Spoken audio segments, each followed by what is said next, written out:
আর দৈনন্দিন জীবন সে তো নাজেহাল। এই সব জায়গার মানুষদের প্রতি বছর এই সমস্যাগুলোর মুখোমুখি হতে হয়। আচ্ছা মাসি, ধানগুলো রোদে দিয়েছো কেন?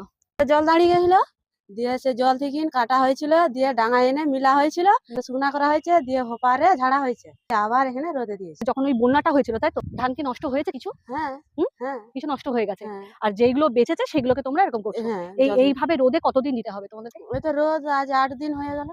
8 দিন মানে রোদে হ্যাঁ দিচ্ছ, আবার তুলে নিয়ে গিয়ে রাখছো, হ্যাঁ দিয়ে আবার মিলছো। হ্যাঁ। কিসে করে বয়ে আনছো ধানগুলোকে? ধান ক্ষেত থেকে মাথায় করে বয়ে এনেছি, হ্যাঁ। বয়ে এনে টলিয়ে লোড করেছি, টলি থেকে মানে দিয়ে কি ডাঙায় বস্তায় করে তো? না তাহলে? খড় শুদ্ধম কেটেছিলাম, দিয়ে ডাঙায় মিলা হয়েছিল, আচ্ছা দিয়ে যে হপার আছে সেই হপার ঝাড়া হয়েছিল, দিয়ে বস্তায় করে দিয়ে ধান আনা হয়েছিল ডাঙা। আচ্ছা আচ্ছা, দিয়ে মোটামুটি 7-8 দিন ধরে এটা চলেছে। হুম এবার এটা শুকিয়ে গেলে তারপর তোমরা নিয়ে যাবে। হ্যাঁ।